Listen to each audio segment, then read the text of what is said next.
Yo, you there? I know you coming virtual reality this time. You must be talking to me, the macho realness. Joining Ryan next today. Talk a little wrestling, yeah. Houston, we have a problem. Yes!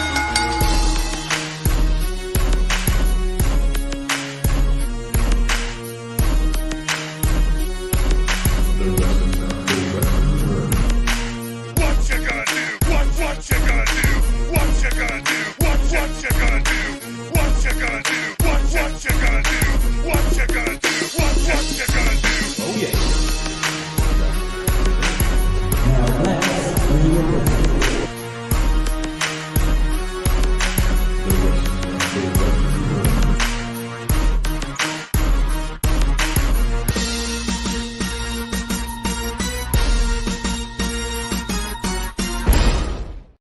Boom!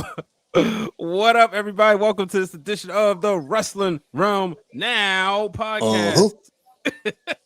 We got the Real Dwayne Allen. Y'all heard from me earlier this week.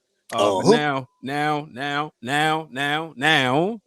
we get to talk wrestling after a long week. It's been a good week of wrestling, give or take. Some Forbidden Doors, some NXT-ness, some things been happening on Raw, SmackDown.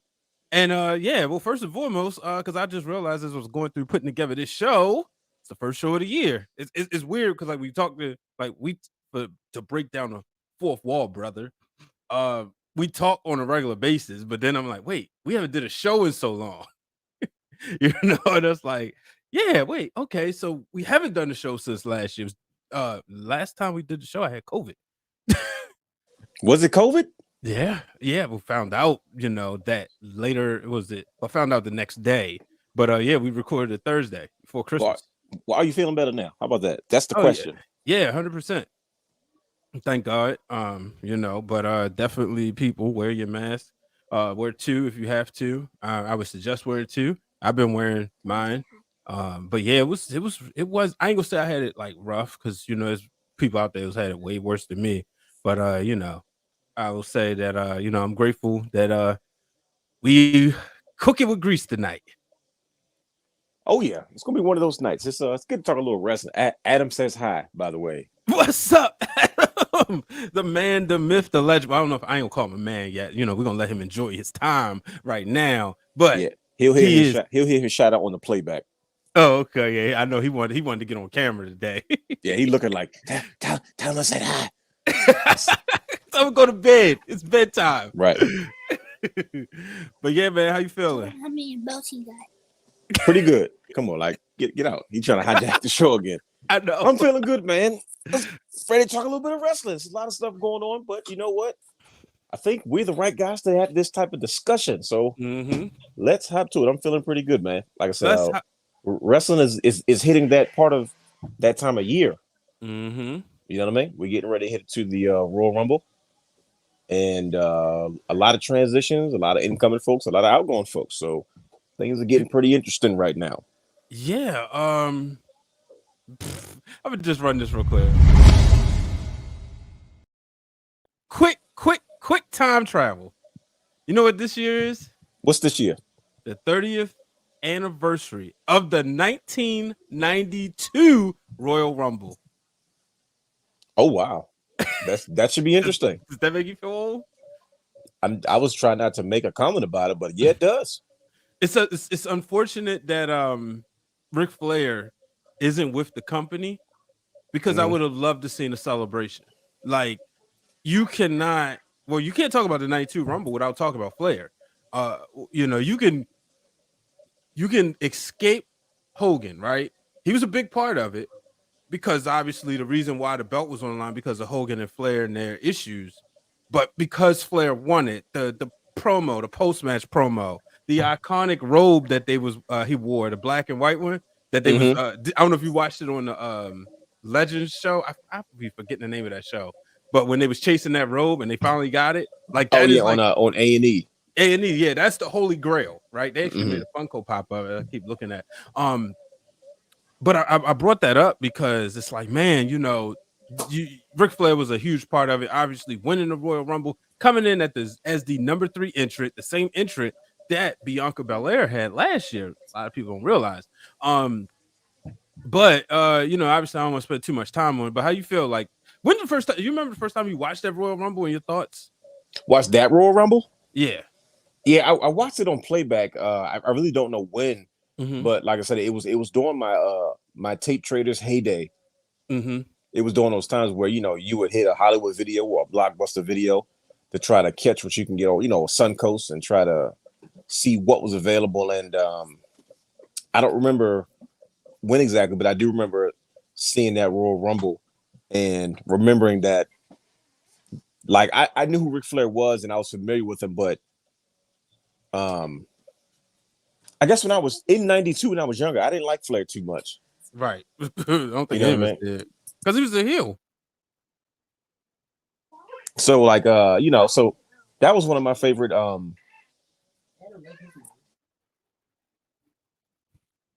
you just went out for a second. Hello? Yeah, there you go. Oh, sorry about that. No, yeah, he wasn't my favorite to win that year.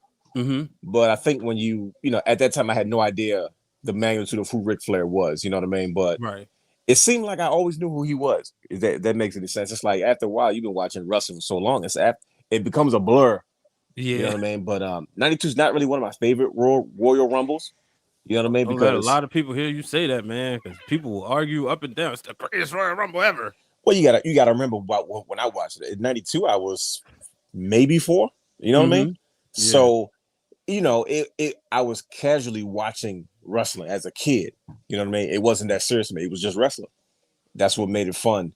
And I think the Rumbles that came after, as I got older, were the ones that kind of stuck with me a little bit more because naturally, as you get older, they have a different meaning for you. They have a different feel. You watch certain Royal Rumbles and it takes you back to where you were at that time. Yeah. And those are some of the most fun times as a wrestling fan, even at that age. So let me ask you this. Yeah, what was your favorite? Because obviously you bring up something that's very important, right? Because people can always talk about, like, the wrestling nerds get together, they write these lists. This is the greatest, this is why, right? You're obviously going to have a sort of bias to stuff that you saw versus stuff that you watched in retrospect. Stuff that you can go back and remember how it made you feel at the time. With that being said, what was your favorite Royal Rumble? My favorite one, easy, is the one at the brink of the Attitude Era was '98. Okay. I remember the box art like it was yesterday. It's literally the one with Stone Cold Steve Austin, the back of his head with the Royal Rumble logo and the pins, the pins on the back of his head. Yep. It was my favorite because one, it was kind of,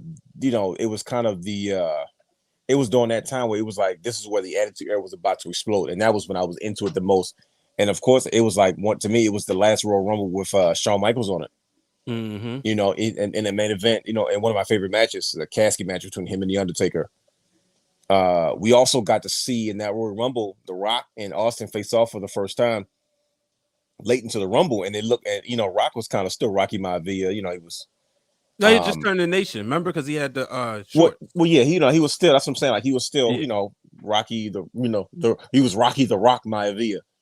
And I remember it was like, man, these guys match up. Like when you look at their matchup, he was still a bottom guy. You know what I mean? Kind of a mid card specialty. But when you watch them face off in the Royal Rumble, I was like, man, these guys are pretty even. So that one right there is probably, like I say, it was that turning point for me. Where I'm like, okay, this is.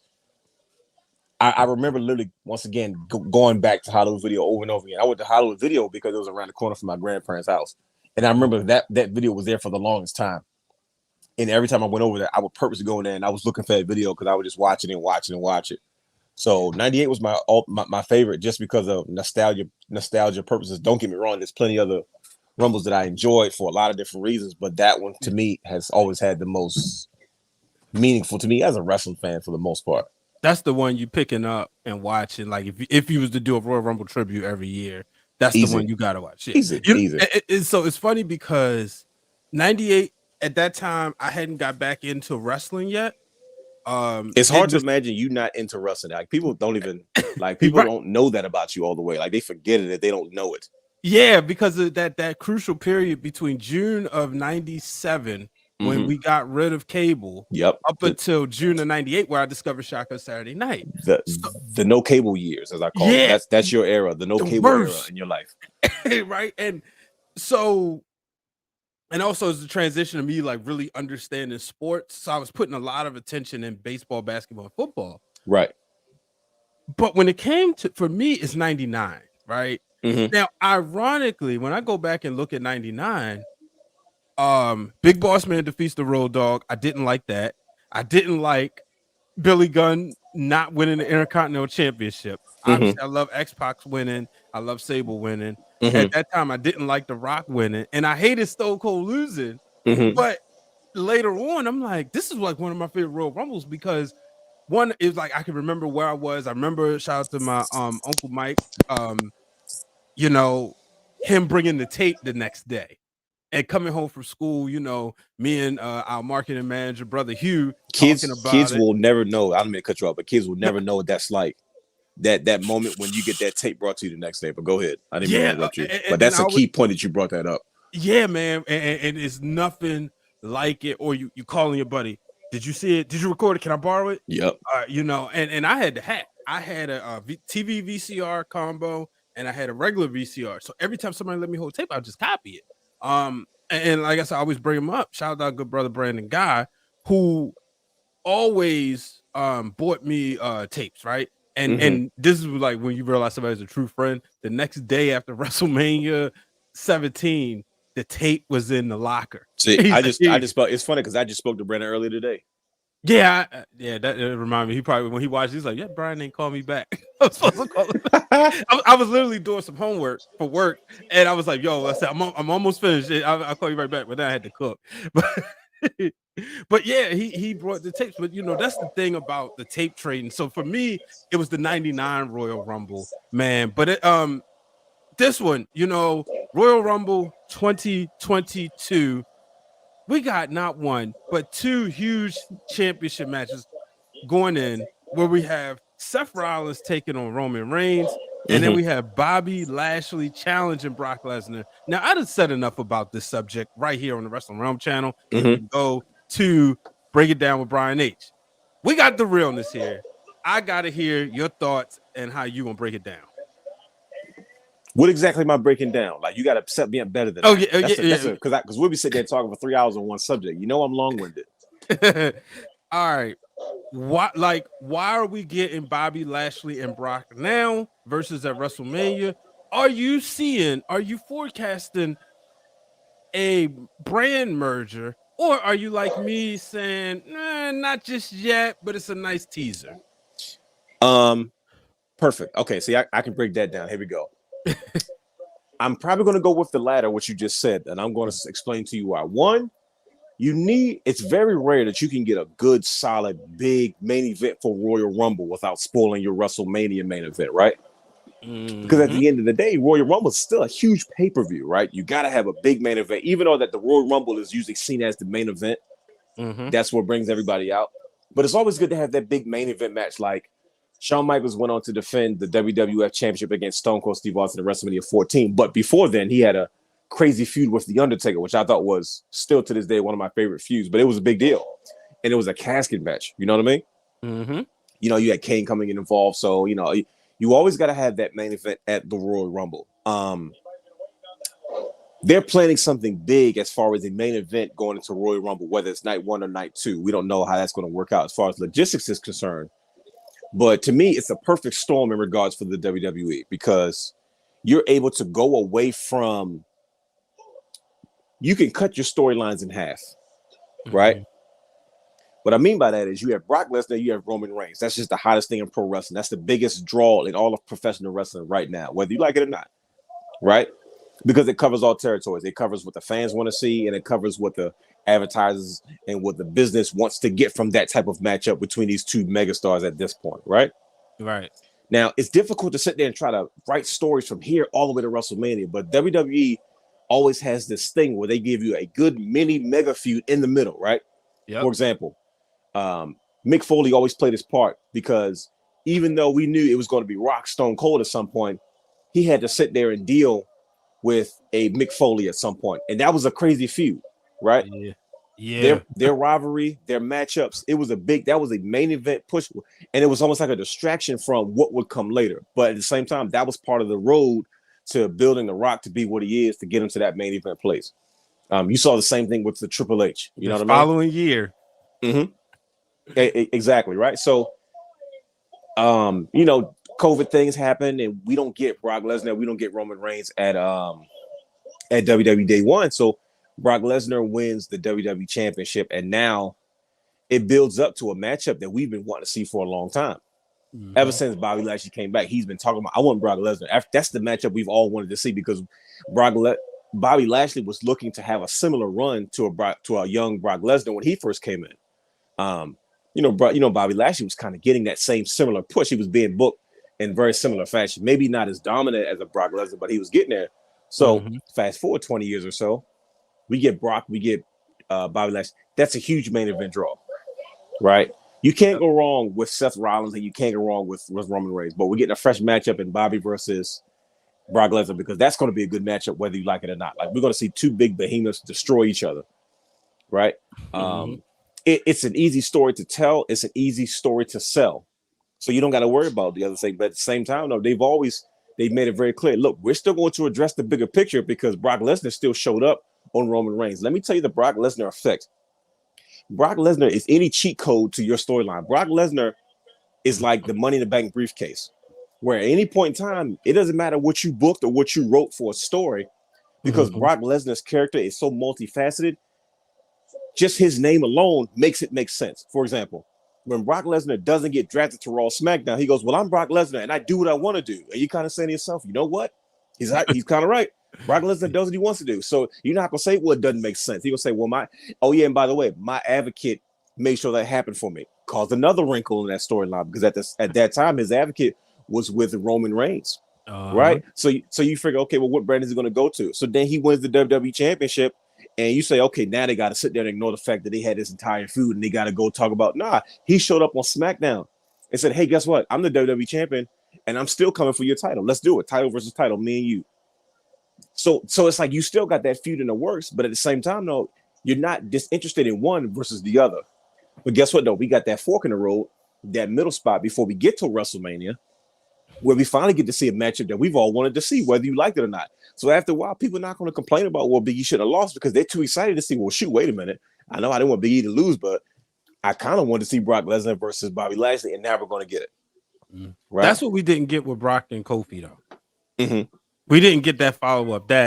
Okay, I didn't want to see this, but I want to see this. We didn't get that.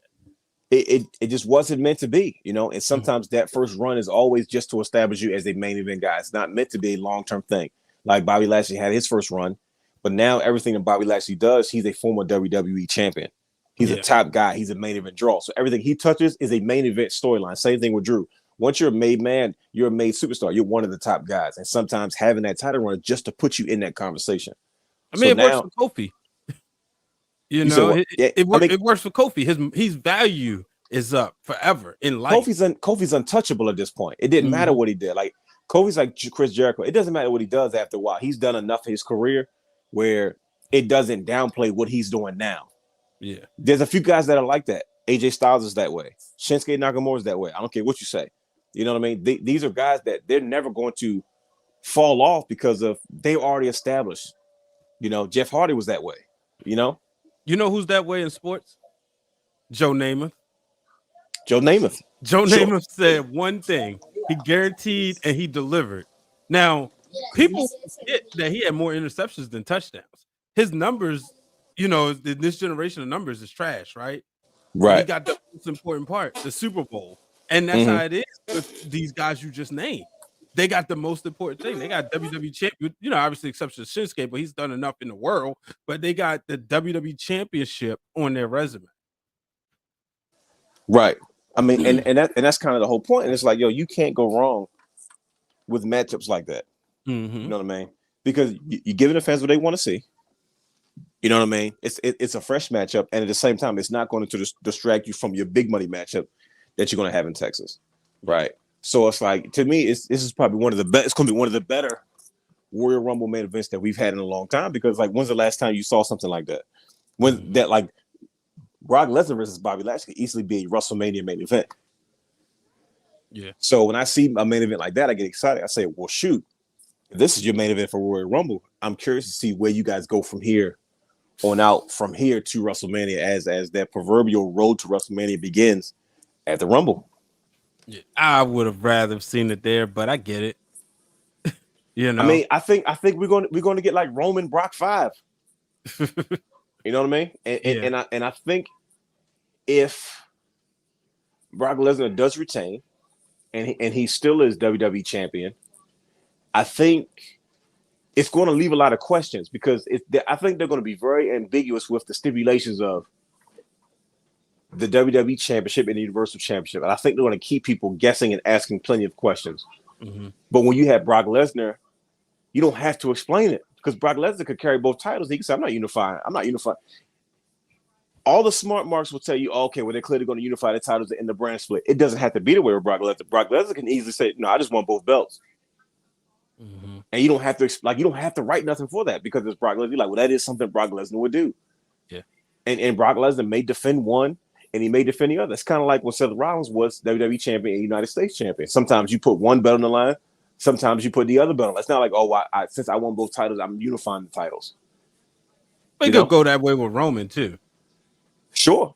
But here's the thing. Mm-hmm. What about the Royal Rumble match itself? Mm-hmm. Is this a throwaway this year?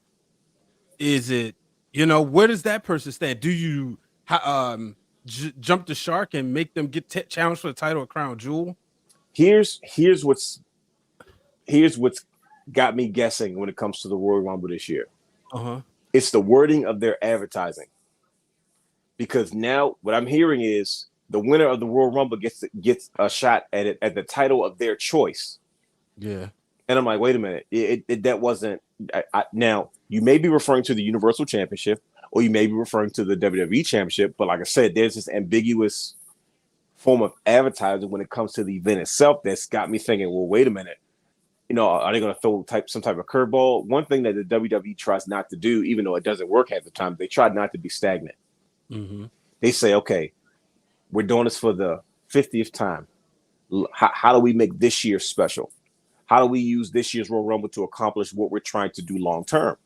And sometimes as fans, we don't want to hear that. But the reality is we don't know what their plans are. And sometimes the Royal Rumble helps us dictate what happens next going into WrestleMania. Yeah. Right? So I think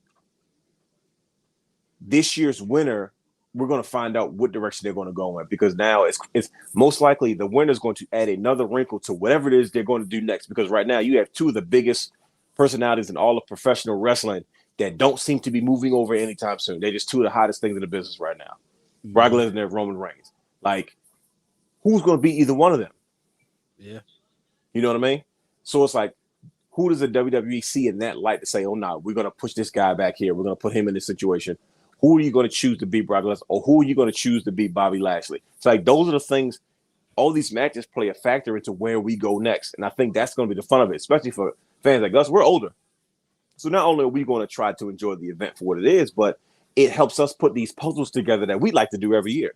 Yeah. Like, we're familiar with stuff. And what part of what makes it fun for our generation and our age is we like to try to guess what's going to happen next. You know what I mean? Oh, let's see if we can put it together. Like it's almost like trying to piece together this bigger puzzle. How are we going to shape up? Because that's what gives us these fun conversations. That's what gives us material for our shows.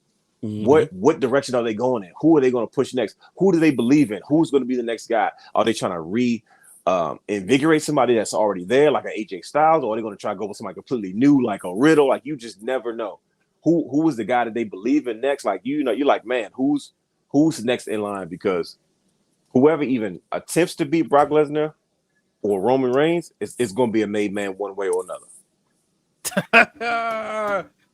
You transition me to my next point, but I'm going to take a break. I'm going to take a quick break, right?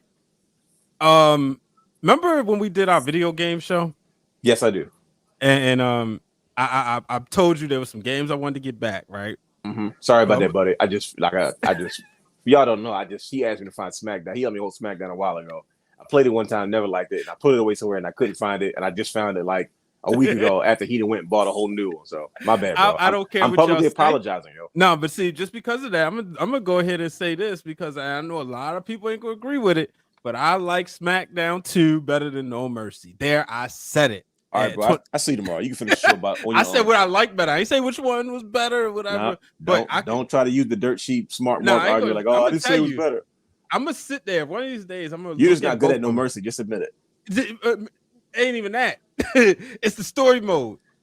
Okay, we'll talk to me because I'm not familiar with the story mode. I know we're getting off subject a little bit, but we got to address this because you just sat there publicly. You said you prefer SmackDown 2 for PlayStation better than the greatest professional wrestling game in the history of professional wrestling games. So here's the thing. Here's what I'll give you on No Mercy. Right. Okay. Something I cannot compete against is the gameplay. It's so easy, like you said. That was the thing you told me on the show. You pick it up, you play it, boom, boom, boom, whatever, right? Now, I can't get past the 2-on-1 matches. I can't win handicap matches on that. That's been irritating. I've been meaning, I'm like, here's a trick. You're supposed to beat somebody up and throw them out the ring. I tried it. You're going to have to come over and do it because I can't get it done. All right, we're going to have to play. We'll go live on Twitch and we'll play No Mercy. So that's one issue, right? Outside of that, I'm like, okay, the stories, they make sense, but it seems the part that was irritating was like, clearly I know what storyline you're trying to do, but it's not making sense. You got Chris Jericho and Eddie Guerrero China, but I'm The Rock, switch it up a little bit, right?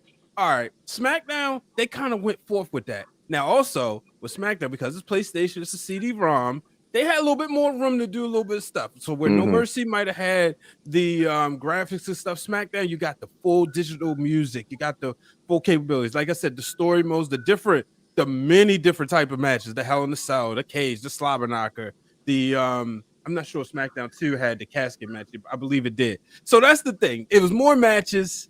No Mercy, gameplay wise, which to some people, that's the most important part. I see. But for me and my presentation, I'm going to love SmackDown 2. Know your role. Hey, man, look, everybody's got their thing. And at least I know where you stand.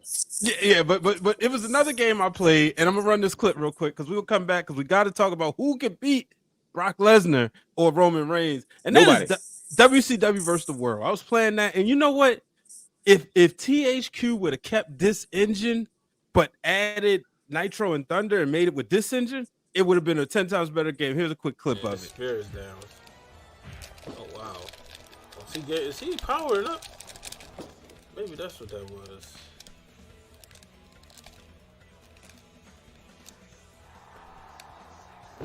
DDT. It's Sting. Scorpion Deathlock. That's gotta do it. No. So I went back and played that, right? Y'all can check that out on our Twitch channel. It's right here on the screen. Wait, what game was that? That was WCW versus the World. Okay, yeah, got it. So WCW versus the World was similar to to World Tour. Yeah, right? WCW was NWO World Tour. Yep. They changed it because for some reason, it was THQ. When they went to Nitro and Thunder, they went from a buttons-based game. And I'm like, why would you do that? Like, I didn't realize, because the thing was with WCW versus the World, the only person from the NWO it had was Hogan, right? Then they had that version of Sting. Like, it was no Hall and Nash on there. They didn't have like all the music. But then when Nitro which is strange because WCW was the NWO World Tour for 64, had a whole NWO stable. Exactly. And then interesting. So I'm sitting there and I was like, at the time, I when I was young, I was like, oh, I like Nitro better because of the people. But then one day, going back in time last year, I was playing. I was like, yo, this game was trash. And then Thunder, only thing that made it better, just because the roster was bigger and you could change people. In Revenge, you could change the state, you could change their outfits. Well, in Thunder, you could change the stable, so you could put Bret Hart in Ravensfly. That's how it was for WCW's NWO Revenge, I believe. You don't do that kind of stuff. I will say this though, man, watching professional wrestling back now, you gonna make me watch WCW Monday Nitro tonight. That's what happened. That's why I was playing those games. The commercials for WCW Nitro for PlayStation used to be fire. Yeah. Like if you didn't have PlayStation, you felt like you were missing out because they would always show the run-ins. They would show what Sting coming from the ceilings, or you'd be like, "Can Sting come in from the ceiling on that game?" You know, all the 64 guys. Yep. You know, I was a 64 guy. Well, it was on 64. It's just that why would you buy it? I believe it was an intro, but see, the commercial made it seem like in the middle of a match, Sting could interfere by coming from the ceiling. Yeah. And it was just the way the commercial was put together. Like, you know, not like for WCW NWO World Tour, Sting came from the ceiling. It wasn't it just literally just the avatar would literally fall from the screen. But that was just his entrance when they made his announcement, like, you know. And that was for real Sting, not fake Sting, because they had a fake NWO Sting on there as well. Yeah. And it looked good. Don't get me wrong. Like Nitro and Thunder looked good. But the gameplay, when they just tried to make it where you got the meter go all the way down, instead of the spirit meter, I'm like, y'all should have just kept it. And WCW should one reason why they went out of business, you know, reason why Mayhem and Backstage Assault was with EA was because they was mad that THQ had No Mercy. Right, I remember. And I'm like, you big dummies. Like they messed up. That's But I'll be excited. AEW will hopefully come out with some fire this year. They keep talking about the No Mercy engine, so we're gonna see. I'm curious about that because I'm like, well, is it kind of outdated? Because PlayStation we've had some really great wrestling games. You know what I mean? And I'm like, yeah, I don't know how I feel about trying to run with the whole nostalgia feel, just because of the association of the creators of WWF No Mercy. But it's like, man, you talking 20-something years ago. Yeah, probably longer than that, but you know. Yeah, that's a good point. So switch the subjects. All right, because you got a rundown. Brian ain't got a rundown this time. Hey, I was prepared, man. Did you just order something else? You ordered something else? Huh? Did you order something else from the store? Nah, just the hoodie. Oh, okay, I think somebody ordered something else. I just got a notification that said something. Your order's been shipped. More Wrestling Realm merch. Oh yeah, it was the I ordered the 10th anniversary shirt. Oh, okay, got you. See, I knew it wasn't tripping. Yeah, shout out to Banks from the Banks vs. Davis podcast. He bought that. He was the first, like the only other person who bought that shirt. You know, a lot of people bought the Wrestling for the Culture, the Wrestling Realm shirts. I know Brother Hugh and Coley bought this hoodie. So shout out to everybody who's been supporting. Appreciate y'all. Thank y'all. That helps a lot with what we do here. Yeah, definitely appreciate that. We're moving forward. 2 weeks ago now, we crowned a brand new NXT champion. Yes. By the name of Bron. I'm glad we're bringing this up because I was preparing myself. I was prepping all day for this. Like that's the first thing I did this morning. Well, you know, it would have opened the show, but you got to talk Lesnar and Roman when they the champs, right? Of course. That's called good producing, folks. That's what I do. That's why they pay you the big bucks. So, Bron Breakker wins the NXT Championship. We knew that was going to happen. Sure. But I think the biggest story that came out last week that you had a lot of fans in arms. Okay. Was when he kicked the NXT black and gold logo in half. Yeah. And everybody, you know, the wrestling fans, oh, this is stupid. This disrespectful to Triple H. Oh, come on. And, you know, why would he do such a thing? You know, and you know, people are already talking about Hunter and they think they know why he's been out now, you know, because of what the dirt sheets have been saying. And now people making their associations and their claims on what happened, even though they said it was a genetic condition. I'm not a doctor. I've retired from the medical industry, so I don't get into that. You act like you were like in the hospital somewhere. I'm retired from the medical industry. Bro, look, I had to write. Oh, I had you to write news releases. You definitely did a lot of releases. Yeah, shout out to when I wasn't supposed to, called playing out of position. But that, you know, that's what we do here at the Wrestling Realm. We make things work. You give us lemons, we make lemonade. We'll make lemonades, brother. So Bron Breakker wins the championship. He has a lot of people in arms. Yep. I want to talk about that real quick because I also had a hot take on Mac Mania the other day. Okay. That I want to hear what you got to say about it. See if you think I'm crazy like everybody else there. Okay. But what's your thoughts as far as that because I know what you said, and now we can finally say it can finally make the public ears. The real Dwayne Allen. Take it away. Okay, perfect. Like this is. Hold I on. always say this when I'm ready to give a hot take. Perfect. That's the intro. This is where you clip off what I have to say about the subject. Mm-hmm.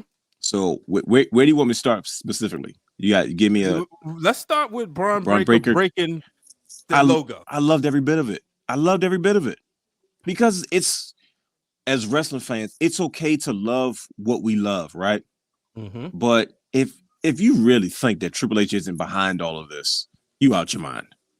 If you really think that Triple H is just at home and he has no say-so in regards to this stuff and all these things, it may not have been his idea. I don't know. But this is the wrestling business. Nothing really lasts forever. Triple H grew up learning that sometimes you have to blow up your own creation to create something even more legendary than what you've already produced, even if it's been successful in the past, right? And I'll give you an example because Shawn Michaels said, I feel like we're just like, it feels like we're in the midst of the Attitude Era. Now, that's what Shawn Michaels said. Now, you may say to yourself, that makes absolutely no sense that you go from what NXT became in its own entity to what you're doing now with NXT 2.0. He says something very key. It's not about the product, whether you like it or not. It's about not being afraid to say, look, we have to start over and we have to sacrifice and give up what we created to bring something completely new. And we're going to make this better than what we created, whether you see it now or not. Mm-hmm. Because the reality is that was what the Attitude Era was. The Attitude Era was nothing like you had ever seen in professional wrestling before. And guess what? Wrestling fans were up in arms about it. My father couldn't stand it. He's like, I just don't like this.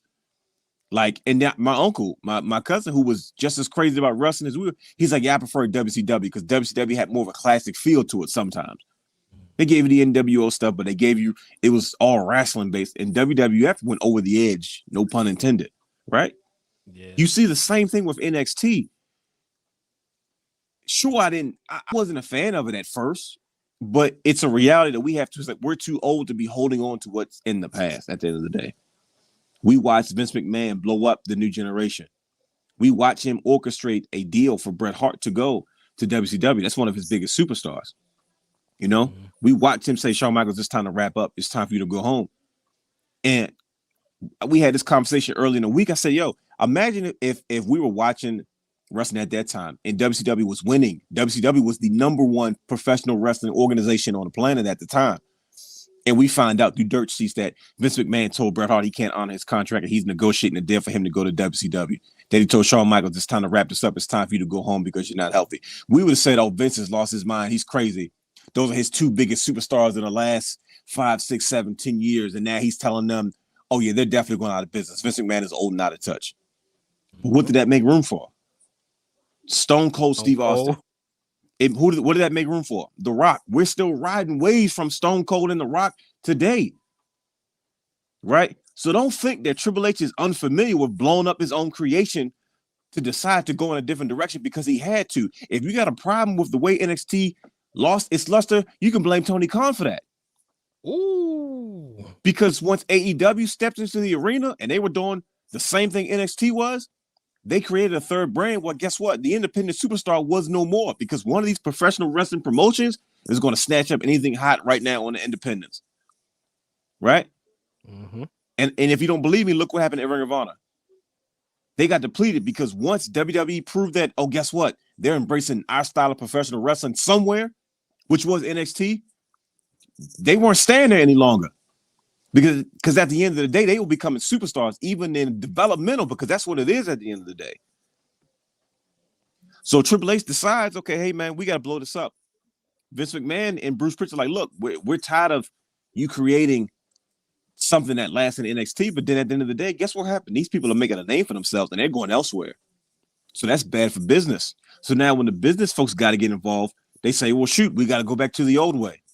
Let's start from scratch. Let's not keep going after what the hottest wrestler in the pros. Let's go after the athletes. Let's start creating our own stars because guess what? Let's not pretend like they haven't had success doing that in the first place. So when Bron Breakker kind of came onto the scene, young, fresh, and I've heard nothing negative about his upside. When you got an old school guy like Jim Cornette said, I've never seen anything like Bron Breakker since Rock.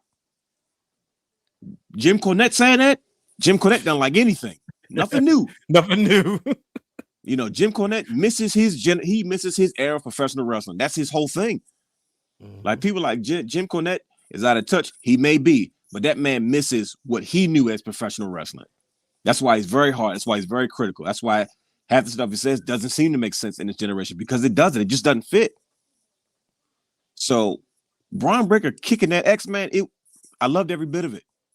Why do we embrace it when Cody Rhodes destroys Triple H's throne, but Triple H is destroying his own creation and saying we got to start something, we got to do something different. The black and gold is gone. Nobody else out there can hold up that brand like the people that came before them. It was already going to be a watered down version of what we saw.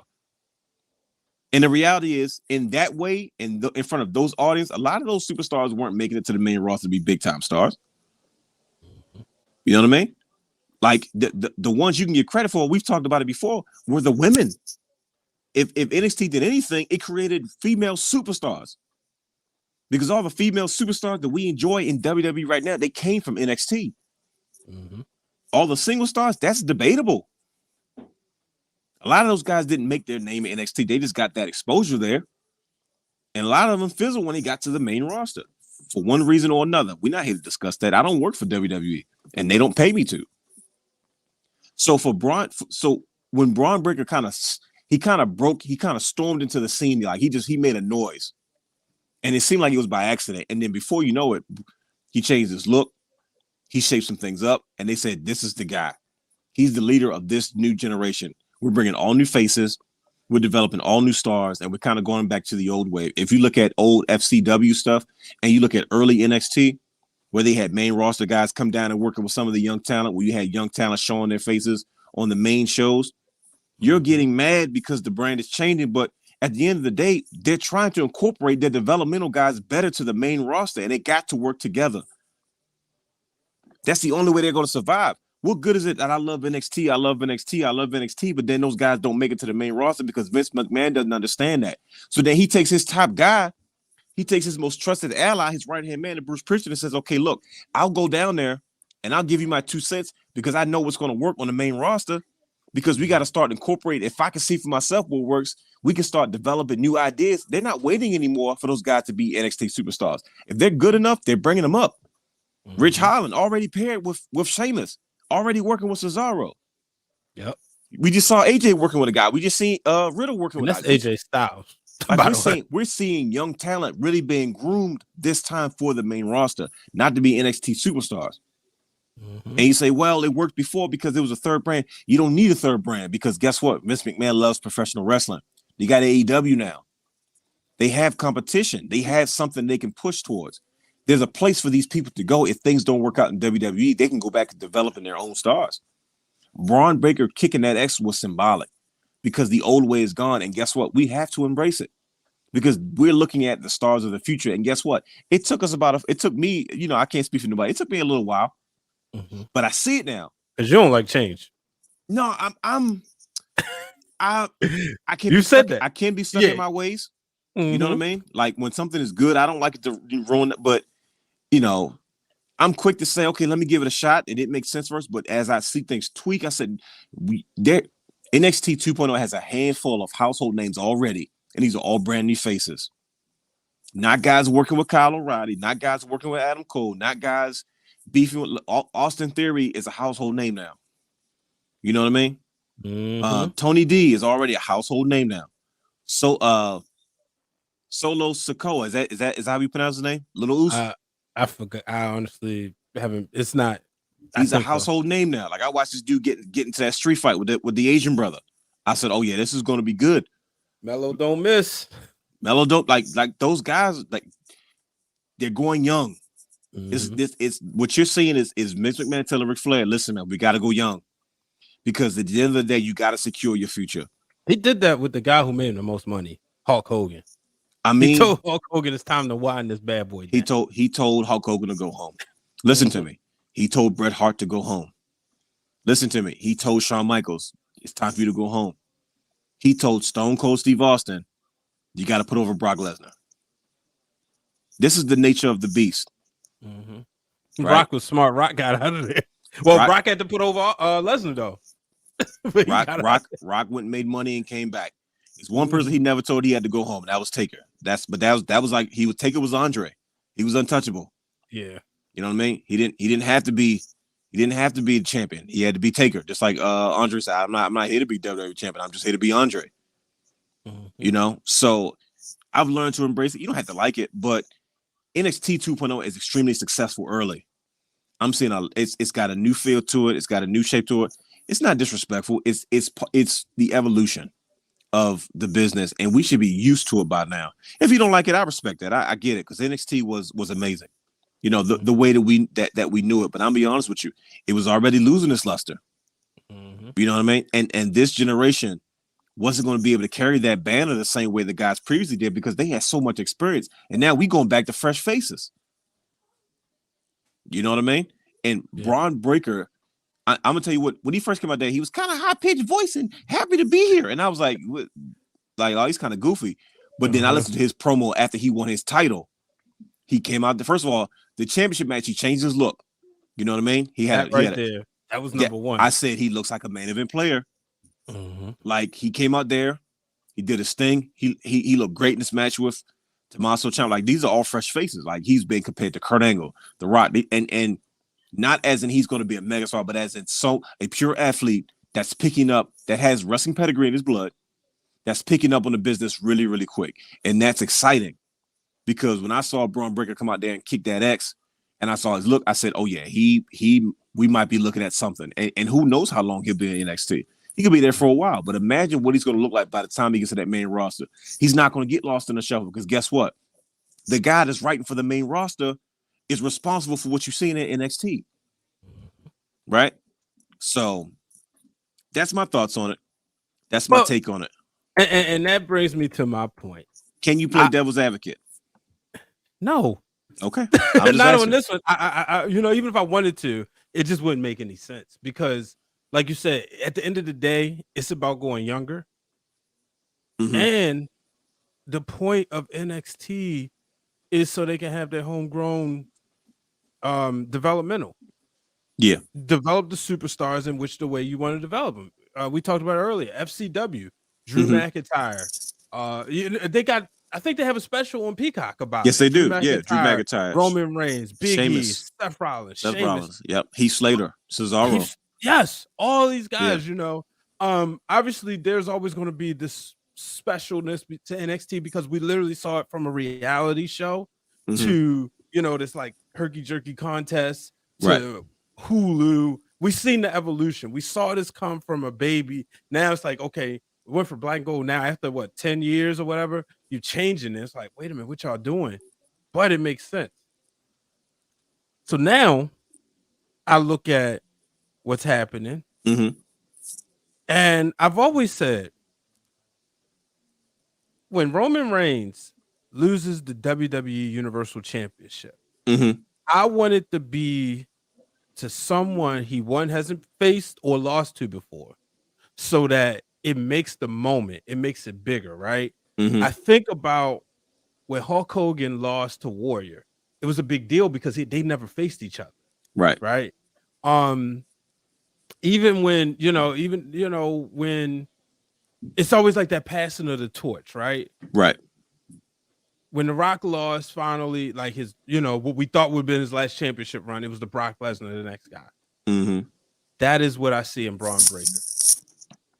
I want to see, I said this the other day, if I'm booking, Bron Breakker does not lose. I mean, Bron Breakker's the guy that beats Roman at WrestleMania 40. Oh, wow. That's huge.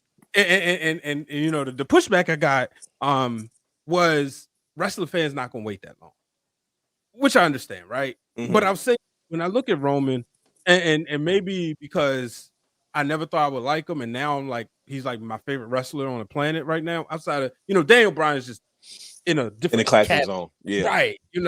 But like this current run of Roman's, like I've never seen nothing, and he's my favorite.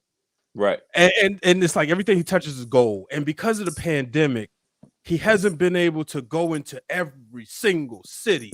That's what I think about when these wrestlers, like after post-pandemic's got me thinking, okay, yeah, we've seen these wrestlers and we've seen them, but every city hasn't seen them. So every city hasn't had an opportunity. Like John Cena, because WWE was running all the time, every city is like, oh, here we go. Cena's still champion. Well, there's Right. still big cities that haven't seen Roman Reigns as champion. So they haven't had an opportunity to acknowledge him. the Yep. I tribal saw where you were chief. going. Yep.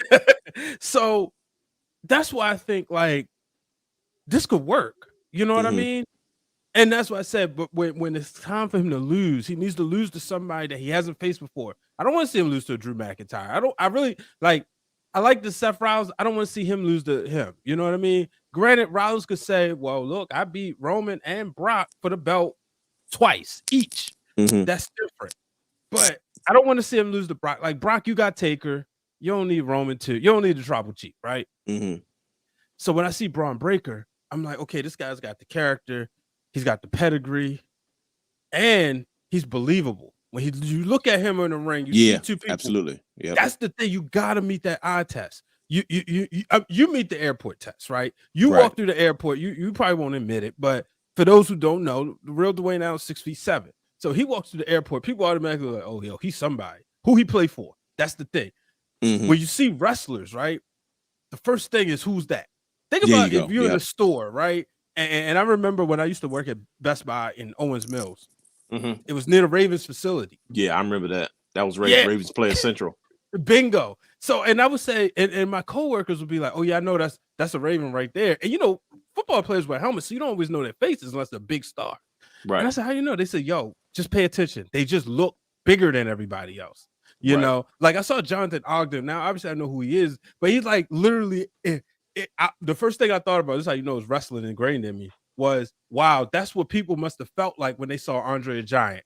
This guy's just towering over everybody, and no matter where you stay, you can see him over every aisle, right? Now, Mhm. Bron Breakker may not be that big, but his physique, his build, and I think he's the best of both worlds of his dad and his uncle. And because of that, that's the reason why I think he's going to go far places. And that is why I am pre-booking him in the main event, the anniversary edition, main event WrestleMania 40, which if I was the WWE, since you're doing 2 nights anyway, it would be at Madison Square Garden. No. They go to Barclays before they go to Martis. They do Madison. They do house shows at Madison Square Garden. I know. Televised specials. They not even... I was pushing there. Los Angeles is next year, right? Yeah. And you know, they're gonna always be in stadiums. We know. I know I've heard a lot of people say they hate MetLife. Like they don't like a lot of people said they hated MetLife. In Jersey. Mm-hmm. Yeah. I'm with you though. Like I've not heard nobody say. I've heard two of the hottest young talent that people say. Two of my favorite young guys that I love to watch now is Bron Breakker and Hook. You know what I mean? Hook. Okay. You know what I mean? So like I've not heard nothing negative about him. Like everyone's seeing the same thing. Like, oh boy, like this guy has a huge upside, and I'm with you. I can see that. Yeah. Like So you can see it. Because think about it. Look where The Rock was in 2 years. From when he debuted in '96 to where and 2 years later, it's night and day. Mm-hmm. It didn't take him long. Like, and that to me is pedigree. That is talent. Like, it's possible. I'm not saying it's going to happen, but it's very possible. I mean, look what Vince did with Roman. Mm-hmm. You know, with WrestleMania 29, the Shield makes their debut. Their WrestleMania debut. WrestleMania 31, he's in the main event. Vince sees things before we do, and we hate to admit it. And I'm the first one to tell you, I didn't want nothing to do with Roman. You know what I mean? But the reality is, Vince McMahon saw who his next top guy was, and he was right. You know what I mean? I didn't see it until the man turned heel. Yeah. But he was right, and I'm okay with it because I'm like, you know what? Vince isn't always right about the guys that he chooses, but he's not as out of touch as people like to seem to think so. Does he make decisions that don't make sense? Sure, all the time. Like we've watched a lot of wrestling here and there to know what works and what doesn't work, what we like and what we don't like. You know, but at the end of the day, you got to go back to ask yourself the question: is Vince really care what I think? Is Vince really trying to cater to me on what I'm and what I want to watch? Like maybe he's going in a different direction. Yeah. You know, so when you see Cena on your TV 5,000 times, when you see Roman Reigns win in 2015, I'm like, I don't want to see this because Vince is like, well, I'm not really concerned with what you want. because there's going to be a kid that's going to keep watching wrestling. In 6 years, he's going to go from 6 to 16. You know what I mean? Yeah. Like I got to capitalize on that age group, not yours, because the reality is there's a business he has to run. That's fair. You know what I mean? I can't expect wrestling to cater to me as I get older, because I've gone from one demographic to another as I've gotten older, and my taste in wrestling and what I like has changed. So what? I'm supposed to assume that I'm supposed to like every little bit of it, because when I grew up out of wrestling didn't grow up. Wrestling was still for young kids, and they catered to that generation. Right. So I think that's overall how we approach anything that we do at this age when we watch professional wrestling. There's an audience out there that loves to argue about why stuff is stupid or that makes sense. Sure, everybody's entitled to their opinion, and I respect all of it by all means. But man, there's too much to enjoy. There's too much to have fun with to really just. I mean, if you don't like something, don't waste your time, you know. But to really, I can admit that I was wrong about a lot of things, you know, and I can admit that I was wrong about Roman because I just didn't see it. Like, you have to convince me, and I was wrong about Roman, and Vince was right. He just saw it before we did. I still wanted Daniel Bryan, but the reality is Daniel Bryan has never been in the space that Roman is in, and he doesn't have the longevity. You know, like D. Bryan had his moment, he had his place, but you know, once the yes movement kind of fizzled down, it didn't maintain that same space. I don't see Roman cooling off no time soon. And that's the guy that carried the baton. He's a locker room leader. Everybody loves him. He's a money maker. He's a needle mover. Yep. Shoot, the old man was right about that. Man, oh man. I gave you plenty to choose from for social media stuff. So if anybody wants to smoke, by all means, come find me. At Dwayne Allen 24. I got time in 2022. I told people that. Yeah, you do. That's an insider. Oh man. These Forbidden Doors, man. Mickie James is going to the Royal Rumble.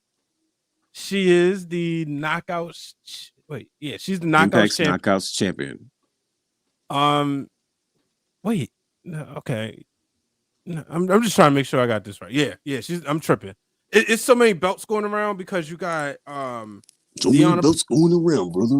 Yeah, because you got Deonna Purrazzo is the Reigns champion, and then you have Roxy as the ROH Women's Champion.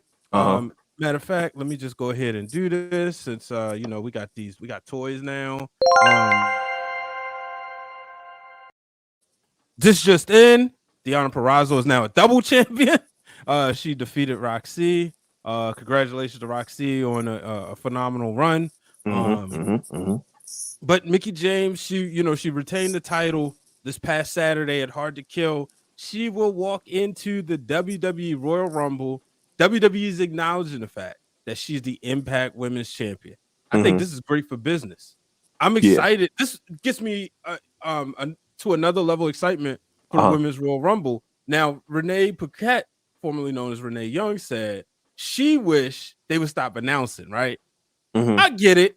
I understand why you make the announcement because, one, it gives Impact a rub. People tune, probably some more people tuned in like, oh, well, Mickie James still wrestling. Some people don't know about Impact. Right. Yeah. So they're like, oh, she's still wrestling. Let me check her out. But it also, it does leave open the door. Now I'm interested to see who else is coming. As we think about these Forbidden Doors. Yep. Is there any dream scenarios that you want to see? Is anybody out there, whether it's from, obviously AEW right now doesn't look like they're part of it, then you never know. But we having fun. This is what we do on our show. So in the Real Dwayne Allen, if you get the pin and Vince McMahon tells you you can have 5 superstars you want from any company, who would you choose? Do I have to make it make sense? No, not at all. Just for the Royal Rumble. So make it make sense to you. Sure. I'm going with CM Punk. Okay. Definitely Chris Jericho.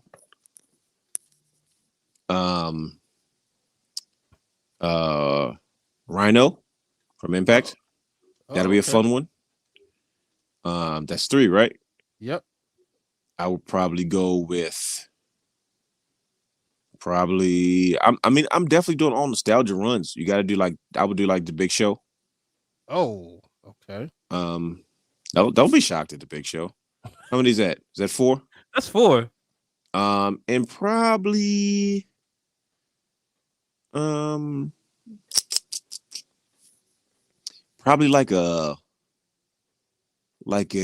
probably a Jeff Hardy. I want to see Jeff Hardy back.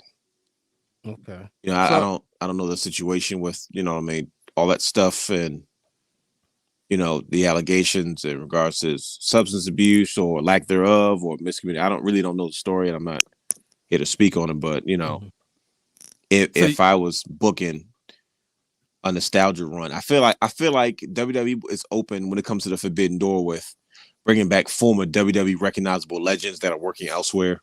Mm-hmm. You know what I mean? For a quick pop and say, okay, cool, we appreciate what you did. Now you can go back to doing what you're doing, because Jericho kind of did it already. You know what I mean? Yeah. And he's got that respect where Vince is like, look, I know you're working another show, but that's okay. I'm not going to exclude you from working with us, because we're not going to erase what you've done here because you've decided to work somewhere else, because right now it's just more lucrative for you to be 50 years old working for another company. If they're going to pay you to be that guy, then by all means. But when it doesn't mean we're going to erase what you've done here, which is what I love, because it shows you that there's no real competition. You know what I mean? Mm-hmm.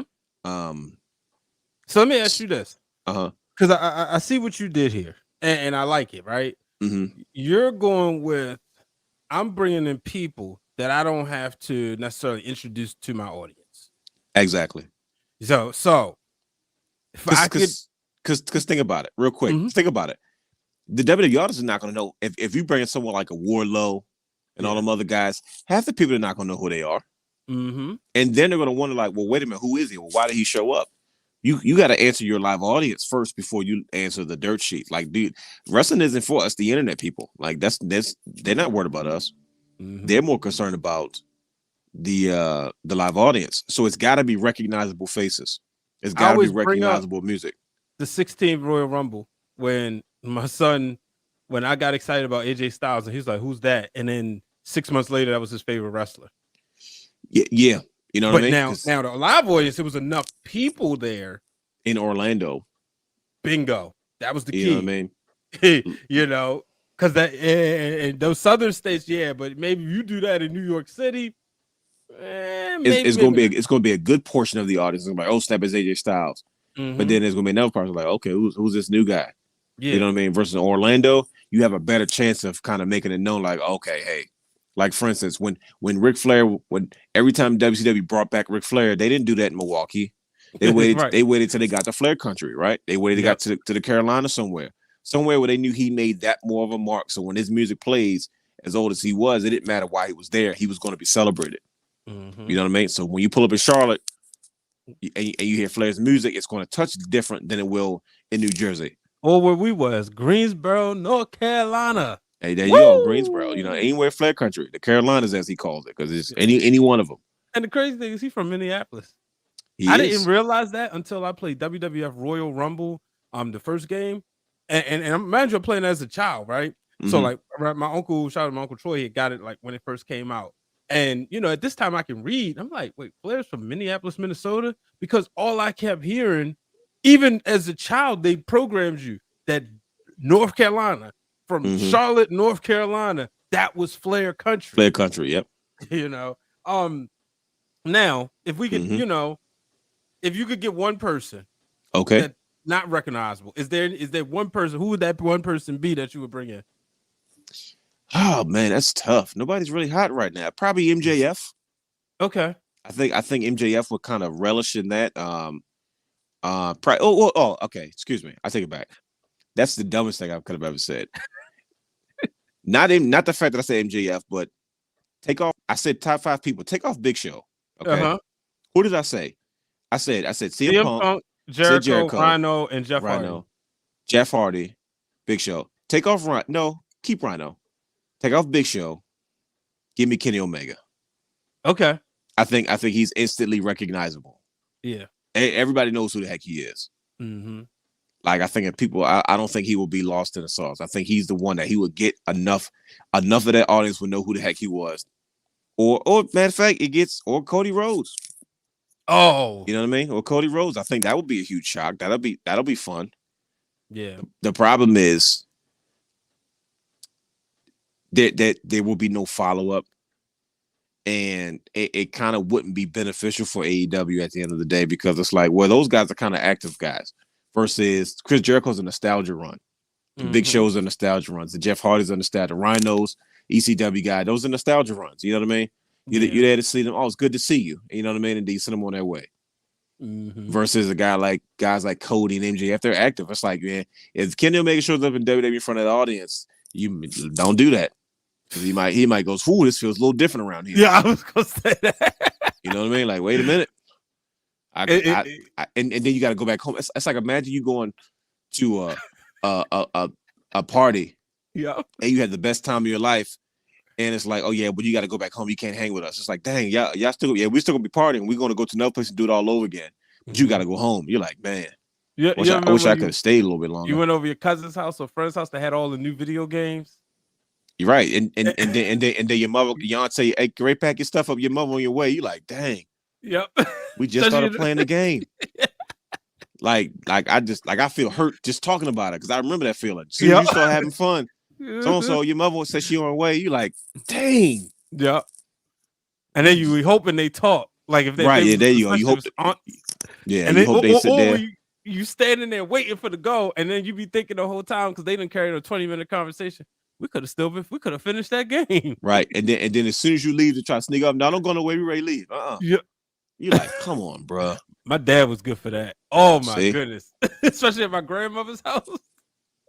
It would be like I would be like playing a game or watching TV, and then here he come. All right, we about to leave. I'm like, you still talking? Like, come on, bro. You still rapping, Dad? Yeah. I'll tell you this. If I get one person, I want, my one person would be Okada, right? Now, fans ain't gonna know him, but for me, right? Sure. I mean, I ain't gonna say fans ain't gonna know him. Let me correct that. Obviously, there's gonna be some people who know him, but it's not gonna be like it ain't gonna be like Omega. And obviously none of the other people you name. It's gotta be CM Punk Fridays. Come on, bro. CM Punk in a WWE ring. Well, I'm just taking somebody that you didn't name, right? Because if the music hits, it's already a rap, right? He ain't even he could just the music get hit, but once he walked through the curtain, and it's going to shock. That's going to be somebody that how when John Cena's music hit, and everybody just stopped, like like you're not supposed to be here. Right? That's what it would be like, But like I said, from a dream scenario, like that's who I would want to see, But then again, I think about the '96 Royal Rumble, right? And it puts me in the mentality of I remember when there was all these like all Japan, not all Japan, but it was like all these people that wasn't a part of WWF roster. I do remember that, yo. I do remember that. And you remember Mr. Perfect having to like explain to you who they were. Explain to everybody else. Oh, that's Doug Gilbert. Like, I remember that. Yep. They used to do that, yeah. Yeah, and I'm thinking like when you brought that up, it took me back there. I'm like, yo, that's exactly what it would be like if a lot like just say like the Gorillas of Destiny, because we see that on AEW. When Daniel Bryan first came back, and I know people say Bryan Danielson, but when he first came, Daniel Bryan, god dang it, he was facing some of the New Japan guys, and Moxley was facing some of the New Japan guys. It was the same thing. Like, who's Togo Goto? Yeah, like, man, if you're not plugged in, you're not gonna know who it is. Bingo. And, I think the only person from Japan who could come over, and honestly, he might not get a pop. Maybe Hideo Itami, or was it Kenta?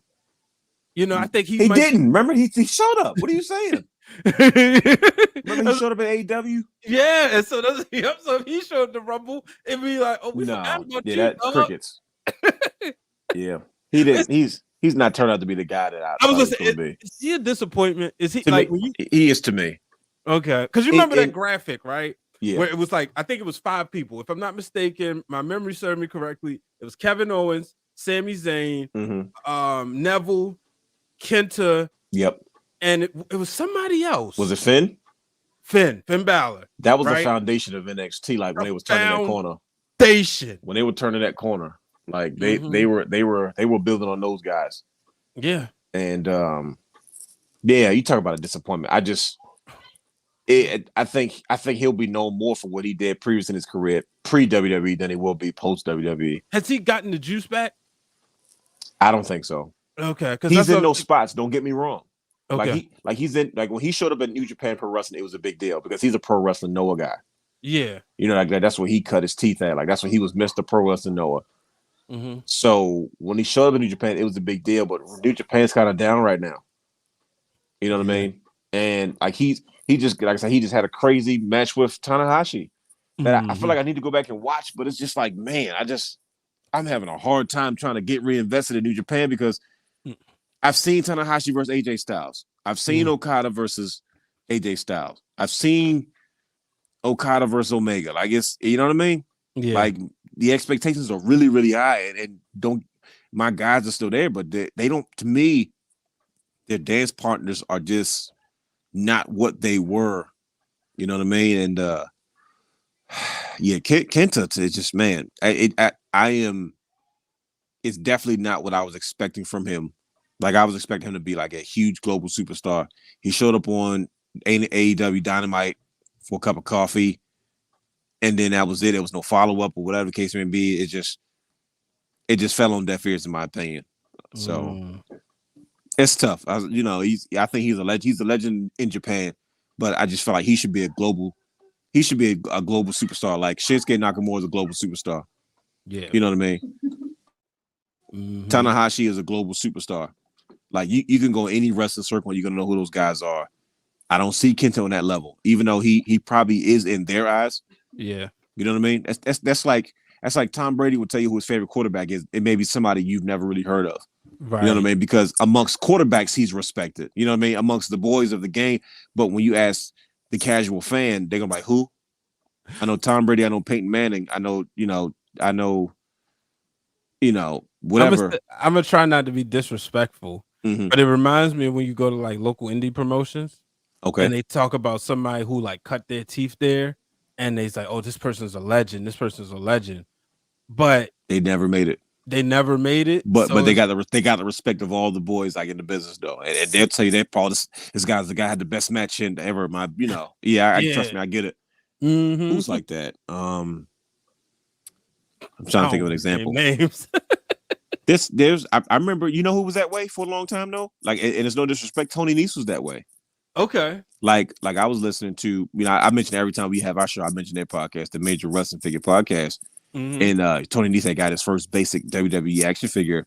And they were saying, man, and this is my first time hearing this. They were saying, we're so happy for him to get a figure because he came up with us. And I mean, that was generations ago. And for him to just get a rub with 205 Live, you know what I mean? I was like, man, these guys have been, almost 12, 15 years before Tony Nese even got it. But they started together though. You know what I mean? So you run into stories like that where, guys that you came up with, they're still kind of curtain jerking the indies, still trying to find a way into the big leagues, and they just got there late. Like, speaking of Tony Nese, what is he doing? AEW Dark? Yeah, I thought he signed. Right, but when's the last time you seen him? Everybody's all elite nowadays, so including me. Remember my picture? Yeah, but I haven't seen you appear on these shows. I've been in the dark. AEW Dark Elevate or AEW Dark Escalator. Don't get me started. We had to create Patreon if I'm gonna go off on AEW Dark again. Yeah, I'm not booked. Because I had to. What I've been saying about them, people have been upset. Oh well, I can't fly myself to Jacksonville. Never mind. Sorry. Oh man, how about this? They got a new TBS champion, Jade Cargill. I'm excited. I know a lot of people think it's reactionary. We've had the discussion about the whole Tony Khan and that ignorant tweet. But Jade was the woman, and I listened to Swole. She has a podcast on this new app. It's always a new app, right? But it's this new app called I think it's called Callin', right? And one of the things she mentioned, because people tried to come at her and say, "Oh yeah, you was hating on Jade." She pointed out the fact that Jade was a hard worker, and she was the first person in the training session, the last person to leave, always trying to get better. Right. And I thought that was, huge, and it, it paid off. So, congratulations to her. Are you a big Swole fan? I can't say Answer the question. Are you a big Swole fan? didn't pay as a person, yeah, but didn't pay that much attention to her wrestling. I did like her in AEW though. Do you remember when we first met Big Swole? When we first saw her? No. When? You ought to be ashamed of yourself. Man, you know how much wrestling I done seen? Yokozuna's tribute show. What? Hold up. When? She was a valet for those two guys that Road Dogg was in that tag match, and he was like, "You're killing me, guys." That wasn't Big Swole. That was her. No, it wasn't. Who was it? That was the girl who worked at the place, yo. No, that was not her. That was Big Swole. I promise you, because I did an interview. Big Swole was one. Then she would have lost like she lost like 400 pounds. That's not her, yo. It's not her. No. Wow. All this time, I thought I met her already. I thought that was. No, yo. I thought that was her. That's not Big Swole. Because I thought she was a worker too, but no, she was. So you lied to me because you told me her name was Swole. I said I don't like that name. I don't like the name Big Swole. Then like that's Big Swole was what was that on? Big Swole was the name of one of the big guys from Master P's wrestling group, wasn't it? It was. I don't remember. That was a dark spot. In WCW, when he signed that year contract, he had no limit soldier. There was a guy named Big Swole. Mm-hmm. That was one of his no limit soldiers. Yeah, because Big Swole ain't trained. She was trained by George South and didn't debut No, in 2015. No, I don't believe that. It was Big Swole. No. She was at the Rodney and the White tribute show. No, she was a valet for those tag team guys that were killing Road Dogg. He said, "Guys, you're killing me." Yo, that team was bad. They were doing my man dirty. Against him, Sandman. Deal double. They was killing Road Dogg. I feel bad for him. He was doing my man Deal double dirty. You guys are killing me. Yo, wow, that was 10 years ago, bro. It was almost 11 years ago. Now, remember I wore suit pants and a button up, trying to be professional looking. Dwayne Allen, right? Dwayne Allen. You won't catch me wearing suit pants to anything. I don't even go to church wearing suit pants. No, sir. I go to the house of the Lord dressed as I is. I had on black slacks and a button up. You really did. Yeah, I was trying to look big. I was trying to look big time, look professional. There's some photos out there floating around too. Don't look for them. You see my profile picture? You see that gold chain? You see that sweatshirt? That hat? That's how you want to see me. No glasses, nothing. Oh man. I got one to match too. Almost not as but I got my hoodie on. Yeah, you gotta start wearing it, man. Like every time. This part of it's part of the gimmick now. Yep. Yes. Yeah, shout out to my sister. She got it for me for Christmas. She goes, I just mentioned like I want a gold chain. Next thing I know, wait, I forget you. She's the type of person you say something once and she hear it. Mm-hmm. Her birthday next week. So okay, good. I'll make sure to wish her happy birthday. It's part of the gimmick now. Yes. That's Big Swole. That's definitely big. I could have swore that was Big Swole. No, bro. I think you lied to me. I'm not, but yeah, like you had me all this time thinking I met Big Swole already. Like, oh yeah, I know her. Tuesday, Roddy Otherwise tribute show. But yeah, I'm not gonna sit and say like I watched a bunch of like all her matches, but I like what I seen in AEW. And according to Tony Khan, she was a good wrestler back in August, but even wanted to re-sign her, but people get caught up in their feelings and they drinking on New Year's Eve. That's why you don't tweet. It's like how you shouldn't drink and drive. You shouldn't tweet. Put the phone down. Put the phone down. For the love of God, please put the phone down. Mm-hmm. Oh man. But this is vital information for your everyday life. Brought to you by the Wrestling Realm, sponsored by us. Somebody sponsors, please. Oh man, did you watch anything this week? Oh, I guess I should do. I see. This what happens. You not follow one down. What did you watch this week? I watched quite a few things. I did a lot of catching up, man. I watched AW Dynamite. I watched a few matches. I still can't get through a show. When did you stop watching it? Man, I don't even remember. Like I enjoyed it this week. Like it was on, and it was cool. Who is the manager, the old guy that comes out and cuts all the promos on Cody Rhodes and them? I forgot. He's annoying, but He is really, really good. He's He doing his just job. he just doesn't have the look. Like AEW does, like they have no marketing person. Like they just come out there wearing whatever they want. Mm-hmm. I think he has got to be one of the greatest wrestling managers that we have never heard of. And I feel like his best years are most likely behind him.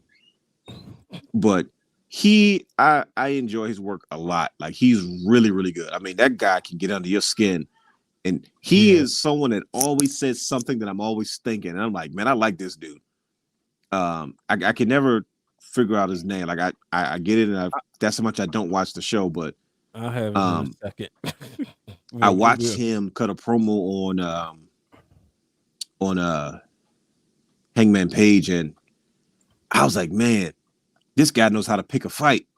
Mm-hmm. Because he always mixes kind of this new school like insulting edge, right? But then even in that promo, he brought a wealth of history, so he was able to like he attacked his claim to be a cowboy, because I remember Bret Hart talked about, listen, man, when they wanted him to play this cowboy gimmick in the early years of the WWF, he's like, look, man, I'm where I'm from, if you're a cowboy, you better make sure you're really a cowboy.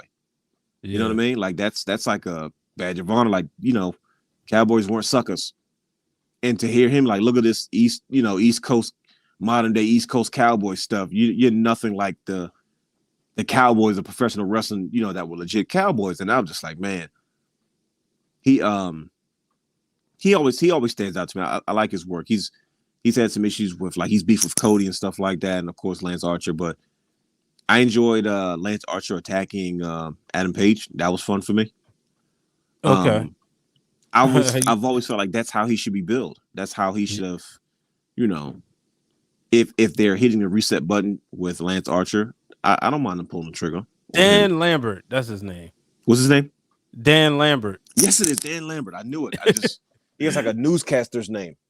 This is Dan Lambert for the 6 o'clock news.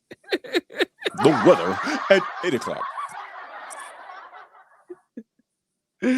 Yeah, but Dan Lambert. And sports with Brian H at 11. Like Dan Lambert. But like he's good stuff. But let me, I digress. Wardlow versus CM Punk. I love that storyline, man. It's really heating up, man. I think they're really Wardlow's been racking up a lot of wins, Mm-hmm. I think AEW did a really good job of protecting CM Punk and Wardlow. Like I know I can be very critical of AEW because of its fans. Fans will tell me it's the greatest thing, and I'll give them 1,000 reasons why it's not, but I'll give them where credit is due, man. That match did so much in so little, and I thought it was perfect the way they did it. For instance, they made Wardlow look strong. Mm-hmm. They protected CM Punk and his legend, of course, right? Yeah. They made MJF look like the heel in more than one way. So we saw multiple storylines brewing. One, we saw MJF loving the fact that CM Punk is being punished by Wardlow, but we also saw MJF really being jealous of Wardlow. He never wanted Wardlow to get that pin over CM Punk because he wants to be the one of CM Punk to pin CM Punk. Yeah, you know what I mean? Like he got in the way, and Wardlow's like, it's because of your fault that I lost this match. And then MJF turned around and blamed Wardlow, like, it's your fault. You'll never get the big match. I'm like, man, he is trying to keep his heater on ice. He does not want his heater to be a bigger star than he is. So we're seeing that. We're slowly seeing that storyline breeding between Wardlow and freaking MJF. All the while, still watching CM Punk having to deal with. What's the group called again? I don't even know what the name of the group is with MJF and FTR and whatever they call themselves. But I thought he did a really, really good job with that. What else was on Dynamite that I enjoyed? You enjoyed the Super Click? Anytime my guys come out there, it's always a good time. Like I said, they just get it. That's how AEW should open. With Adam Cole with a microphone. As long as he's probably been the best booked guy from WWE that I've seen show up in AEW to do his thing. Really? I think so. Because I'm seeing. Okay, well, Yeah, go ahead. Sorry. I'm seeing no, it's good. Like outside of like a Cody Rhodes, you know what I mean? I'm seeing Adam Cole be Adam Cole, and I don't think he was going to be given that opportunity in WWE. And I'm okay with that because I'm like, if any of the plans they were talking about before, even close to or remotely the truth, I'm glad he's in AEW. Like easy. Same thing with the rest of the Undisputed Era. I'm glad to see Bobby Fish and Kyle O'Reilly kind of reform Red Dragon. You know what I mean? I think they're stronger that way. I think there's more value and money in them together than Kyle O'Reilly trying to be a single star. It's cool for a run, but I just don't think he can hold his own to that degree. Like most of those guys, when they get to a certain point, it's like, okay, cool, now it's time for me to turn that corner to be a top guy. I don't think Kyle O'Reilly's that guy, and I don't think Bobby Fish is that guy either. You know what I mean? Like, and you don't have to be. Like, you don't guys don't have to break out like, oh, we've been together this much time. You guys can stay together for as long as you need to, especially if you work that well together. So in my mind, it's more money with those guys together, man. But Super Click, Undisputed Era, you know what I mean? Can't go wrong. What else? I think those are my high spots as far as the only thing I really, was cared anything about, you know what I mean? Hook is always entertaining. Now, I'll say this about Adam Cole. Uh-huh. I understand what you're saying. And when you look at everybody else that's in AEW, yeah, I guess because I see him as, to me, he's he could be the biggest star on that show easily. And why I don't want him to get rushed to the championship picture, right? Because, the whole Friends thing. I just want to see him talking more. I want to see segments around him more. Like, I want to see it, and I also understand it's the way I've been conditioned to watch wrestling. Right. Going back and looking at some old WCW stuff, it's either sometimes very rare, but sometimes that first start off with the NWO, then they go away, get the cruiserweights, then boom, 9 o'clock hour, here comes the NWO again, and that's when the party starts, right? WWE was always starting off with The Rock or Austin or whoever, or nowadays Lesnar, Reigns, Becky, or whoever. Yeah, so I'm Rollins. Yeah, bingo. So that's what I'm like, man, I want to see more. I want to see Adam Cole, kick off these segments. I want to see if Hangman Page is the guy, because y'all keep telling me this is the guy, and all the AEW fans, yeah, this is the guy, this is the one who we want. And I'm sitting there like, okay, I'm gonna give him a chance. Not gonna be overly critical, but I want to see, that's how I want to see the show start off. And that's what made me instead of just some random tag match, right? And then some random main event where it's, oh yeah, we're gonna have Miro taking on Sammy Guevara in the main event. Like, what? I'm turning off. I mean, and that's old school booking, because it's like, think about it. They always, WCW used to do it and WWF used to do it. They always announce sometimes their main event at the beginning of the show to keep you watching to the end of the show. You know what I mean? Hey, this is welcome to Monday Night Raw. This is Jerry the King Lawler, and I'm the good old JR. Tonight, Ken Shamrock set to face Stone Cold Steve Austin for the WWF Championship. That's your first announcement. So now when that music hits, we got to figure out how we got here in the first place. Wait a minute. Ken Shamrock versus Austin tonight? Why? McMahon comes out, explains, Austin, you think you're so-and-so. Let's see how tough you are. You pushed Shamrock last week. It's like, that's how you hook your audience in. And then, WCW same way. WCW come in here. Oh, early before the break, Macho Man knocked out in the parking lot. Drove away in an ambulance. You wait a minute, and you trying to figure out what happened to freaking, and then you see Hogan walk past. What happened? Is he okay? And then it goes straight to the intro, and all of a sudden the NWO's music coming. Like, you're hooked, because you're like, okay, wait a minute now. Something happened. They teasing me about it. Now I got to figure out what's going on. So they come out. They make their speech. They pretty much set the tone for the entire night. That's the basis of your show. And just when you think you're ready to say, okay, well, this is over with, they going back. Juventud Guerrero, Eddie Guerrero, Chris Jericho, like, they got you hooked, and you stayed with the show. You know what I mean? Dean Malenko, Booker T, Fit Finley, Alex Wright, Disco Inferno. I got all mid-card guys, low-card guys, but they were entertaining in their own space. And that's what keep you, I don't get that from AEW, because I didn't get that from Impact as well. Yeah. And sometimes they didn't get it from WWE. Like, they're not excused. You know? It's like, when that's missing, it's difficult to stick through the entire wrestling show. And I feel like that, for me, that's why I could just never get into AEW. Like, they'll hook me in, but they can't keep me. Because I have to watch just a bunch of random wrestling matches. And I'm like, well, I don't have to like this, because I have access to so much wrestling. I don't have to watch it. Yeah. like I said before, we had to appreciate wrestling before because we didn't have access to it. But I can pick and choose now. That's like DVR. If I watch Raw, I can fast forward through the commercials. Versus before, you had to sit there and deal with them commercials. You know, I tell people, especially when like All American on, I watch All American. Then the first hour of Raw, I'm fast forwarding. It's a lot of stuff I missed. That I'll be honest with you, that's how I missed the hype for Hook. Because a lot of times I wouldn't watch AEW live, so or Rampage, or Dark Elevation, or Escalator, Dark Escalator, yep. or Basement. Yeah, so Dark Garage. Dark Garage. So I missed a lot of those segments because I literally like, you know, and everybody's like Hook, send Hook. I'm like, what's the big deal? Oh, okay, you know, and I like his work. But yeah, he's got this young raw aggression. I'm like, oh yeah, he's good. I don't get him, but like, I mean, I do get him, but it's just like something about him. He looks like he has a chance. Yeah, he just looks like a fighting machine. You know, so yeah, that's where I'm at with that, man. But yeah, that's what that's I watched some AEW. Got back on the indies. Well, obviously, indie stuff. Watched a match from, what was it? Pro Wrestling Action. Wait a minute, are you taking selfies in the middle of the show? You just saw Instagram. I'm getting all these notifications like this dude is taking selfies in the middle of the show. Hey man, look, it's called multitasking. Hey man, look, do what you got to do. I was just like, let me ask first. Promotion. You know, we gotta get Sting over, brother. Gotta get this thing over, brother. So I told people, you ain't gonna outwork us. That's the fact. You're not gonna outwork the wrestling win. It's your fault. I got that saying from you when you was out with the camera. Man, look, I'm a bad influence. I tell people all the time, don't hang around me. Bad influence.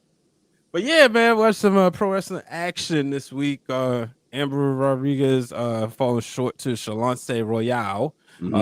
As she was she did give her plasty, was a neck lift. The mad esthetician had an appointment, but unfortunately Shalance Royale made a tap and she got caught when she tried to hit the finish. So I watched that. What else did I watch? I went back in the time travel. 1997. That's a good year. Yeah, man. Vader and Bret Hart. Yeah. Oh yeah. Oh man. Oh, so you said the right. You talk about my childhood. Yeah. You said the right guys. Just that whole lead up when Bret Hart won his fifth and final WWE championship. No, I'm sorry, his fourth championship, because the fifth one's against Undertaker. His fourth championship when he beat when he won that like Final Four match. Right. Yep. And then, unfortunately would lose the title to Sid Vicious. Not a fan. Even Sid Vicious.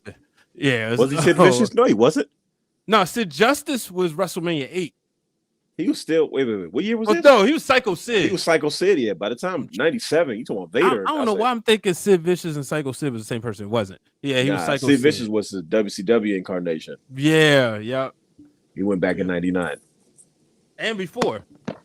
He was there. He bounced back. I don't know who bounced back more, between him or Jeff Jarrett, between WWF and WCW. Yeah. He also had he was also a Four Horsemen member. I do remember that. Yep. Yeah. Did you have wrestling was a cards? Horseman brother. Say what? Did you have wrestling cards? No, I did not. I wish I did, because I might have made a couple dollars in 2021. Yeah. Well, remind me. Well, I'm gonna have to pull them out and put them in the group chat. Yeah, I had some back in the 90s. My mother got me like these wrestling cards, and and these they used to come in like, you remember the Upper Deck pack, but it had Sid Vicious. Remember the Z-Man? No. Yeah, I had him. Z-Man. Yeah, some guy. He was the Z-Man. I'm pretty sure somebody listening right now, y'all don't remember the Z-Man? No, I don't, bro. No, I don't. But yeah, it was like, a lot of B+ players that was in WCW, and then this is like Flair's in WWF era. Okay. Or maybe it was right before Flair went to WWF. But like that's how I got familiar with like some of the WCW names, and these are like all the worldwide specials, Got it. So yeah, that's what I did this week. And that's what I watched. But any final thoughts before we get out of here? Man, this show was hot today. It definitely was, because the realness came ready to talk true wrestling. The much true realness joining each. No, man, but this is fun. This is like wrestling is heating up, man. This is an exciting time for professional wrestling. It's an exciting time for the wrestling realm as we kind of crack into 2022. We got some unfinished business, some things to attend to. You know, that we didn't quite get a chance to get to in 2021, but that's okay because God is good. And the 10th anniversary year part 2. We so good, you know, we make our own rules. So, you know, that's just what we do. We're known for doing stuff like that. So it's not above us to do such a thing. But we keep man, X's everywhere. Yeah, now, if you want to make another graphic like X Part 2 or whatever you do, that's on you. But yeah. Oh, so I got the freedom to do so. Oh, gee, thanks.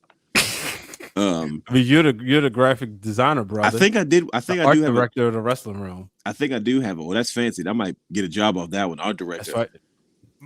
I might gotta put that on my resume. Yeah, man. Look. I'm hooking resumes up. You know, I already told brother Hugh send me his stuff. I'll make his resume. You know, the good brother always doing us a good job, good favors, taking photos when we need. Did it. Yeah, he was at C3W. I wish he was on here to give a report. But I did see there was the champion and number one contender all in our DMs. I mean, our mentions, because he, you know, took some pictures and mentioned the wrestling realm, and they was going back and forth. So shout out to the people over at C3W doing their thing. You know, we'll get a chance to get out there. Yeah, so but brother Hugh been working. That's one of the most hardest working brothers that you know, he hits the pavement really hard. So you know, always the third member that you never see. But I'm excited. I'm excited to do our sit down. Yeah. That's gonna be fun. Like drink champ style. That's gonna be fun. So I'm looking forward to quite a bit, man. Like wrestling to me is in a good space right now. I'm drinking a Pepsi. I'm drinking like all the mocktails. So like I'm going to Target. I say that because every time I drink a Pepsi, the realness be like, Yeah, because you used to be Pepsi. You used to be the Pepsi king. I'm getting all the mocktails. I'm getting all the non-alcoholic rosé, all the sparkling grape, all the sparkling white. Like it's going to be like I'm loading up, man. So Skittles. I might bring. I haven't had candy forever. Like I'm trying to. Like I've been. You know. It's that season where I start trying to get myself back in realness form. Yeah. So yeah, you know. So right now DM's gonna be flooded, brother. It might be, but by the time I get back, yeah, you want to see much realness. But yeah, man, it's. I think wrestling's in a crazy place right now. I think it's been fun. It's been it's been pretty enjoyable. You know, like I said, it's a blessing to be this age and still enjoy wrestling for what it is, man. I'm having a blast watching it. I'm having fun talking about it. I'm having fun just collecting it all, man. And I'm just looking forward to just jumping in a little bit more and just getting back to form. You know, life has its way of, you know, life has its way of swinging, but you know, I'm in a swing back kind of mood. So look, they say it ain't real, but the money is, brother. Look, you was ready doing Macho Man whistle. You look, it ain't real, but the money is. Yeah, and you get to. So. You know, yep, that's it, man. That's it for me, man. I'm looking forward to the next thing. We got some more shows, a lot of stuff, a lot of new things that we can kind of jump into, man. And we got some collaborations. Definitely got quite a few collaborations. Yeah. We got quite a few shows to show up on. So yeah, man. Just like I said, it's 2022. We hit the ground running. I'm looking forward to it. All right, folks. Well, y'all know where to find us. Subscribe if you haven't done so. Click below. You should have done that right now. As we say, if you're still here with us, we want to appreciate you for sticking with us through this time and through the whole show. You know, shout out to everybody who listened, everybody who subscribed, and make sure you just follow us on Twitter because we liable. You know, I'm liable to set up and talk about something. You know, get on Twitch and play a video game and talk wrestling. You know, the real Dwayne Allen might feel froggy one day and say, you know what, y'all about to get a realness report. So still working on the concept, brother. Yep. See, just do it. Like Nike said, just do it. TRDA, take the respect and defy the adversity. Every day, all day of the week, yeah. Better words to live by. Until the next time, he's the real Dwayne Allen. I'm Brian H. Waters. Too sweet.